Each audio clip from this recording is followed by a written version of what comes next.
Here's part 3 of our lesson on living by faith, and we're going to look at Noah. Before I do that, I want to tell a story about a friend of mine, a man of faith. His name is Kok Hong. He is leading a church in Vietnam. I remember meeting him a number of years ago, and I met him in Cambodia, and I said to him, Kok Hong, how's it going? And he just started crying. He was in tears. He and his wife were just bawling because they were in a tough situation. They were young Christians. They had almost no support, no financial support, and they didn't know what they were going to do. Then a few years ago, I saw him again in Vietnam, and they had decided to plant a church in Hanoi. And so they planned this all out, and they're going to leave in about 2 weeks. And less than 2 weeks before they're going to leave, a man broke into their apartment and beat Kok Hong to a pulp in front of his wife and children because he'd been sharing his faith with somebody. Well, that's a tough situation. Not looking good. Looking like a bad idea to go to Hanoi. And yet Kok Hong and his wife and his 2 sons got on a plane within just a couple days, and him still bruised, and went to Hanoi to plant a church there. You know, they were there within a couple of days. Knock on the door. A policeman. The cop comes to the door and says, "Did you come here to plant a church?" Kok Hong says, "Yeah." He said, "Are you that church that believes you need to give up everything? You have to be totally committed to even be a Christian?" Kok Hong says, "Yeah, that's us." He says, "Well, I want to study the Bible." And that man was the first conversion in the Hanoi Church of Christ. Because Kok Hong believed in things that are not seen. He believed, in spite of the circumstances, and there were some pretty bad circumstances, that God could bless that effort. And we now have a church in Hanoi. Now let's read about our friend Noah. This is great stuff. Verse 7. By faith Noah, when warned about things not yet seen. Now notice this. By faith Noah, when warned about things never ever seen. In holy faith, in holy fear, built an ark to save his family. By his faith he condemned the world and became the heir of righteousness that is in keeping with faith. This is a great example. Let's think about Noah. You know, God warned him about something that had never, ever been seen before. And yet Noah believed in it anyway. God comes to Noah and says, "Noah, I want you to build an ark." Noah says, "Well, what's an ark? Never seen one of those." Well, an ark is a boat. It's a big boat. And Noah says to God, "What's a boat? I've never seen a boat."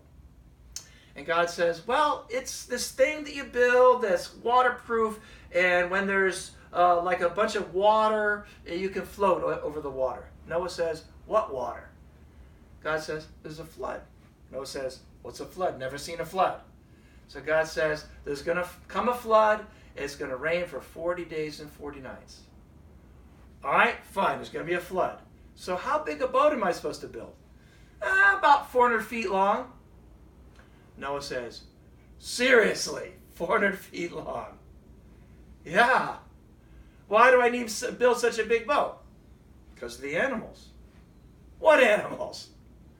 "The ones that are going to come." "Why are they going to come?" "Well, I'm going to send them there." You know, Noah built that ark. He'd never seen a flood. He'd never seen a boat. He'd certainly never seen animals coming from all over the world to get on this boat.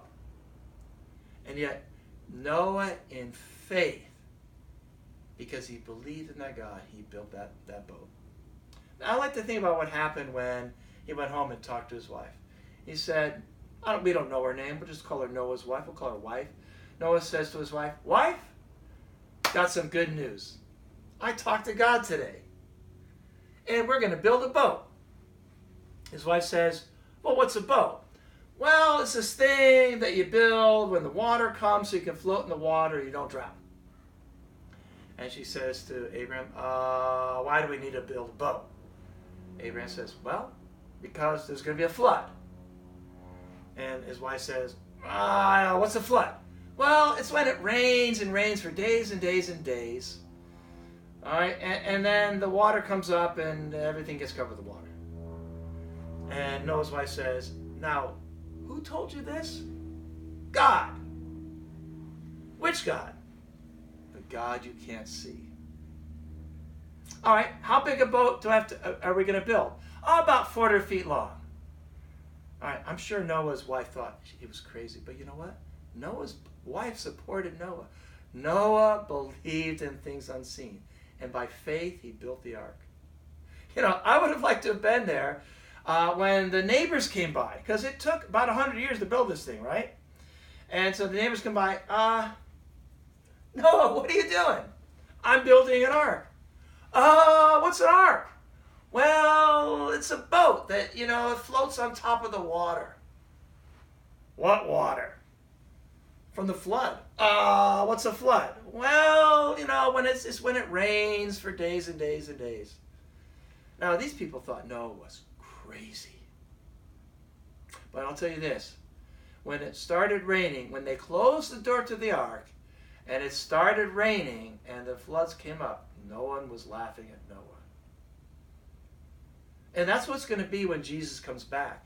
In fact, if you go to 2 Peter chapter 4, it talks about that, how and just as it was in the days of Noah, so will be in the time when Christ comes back.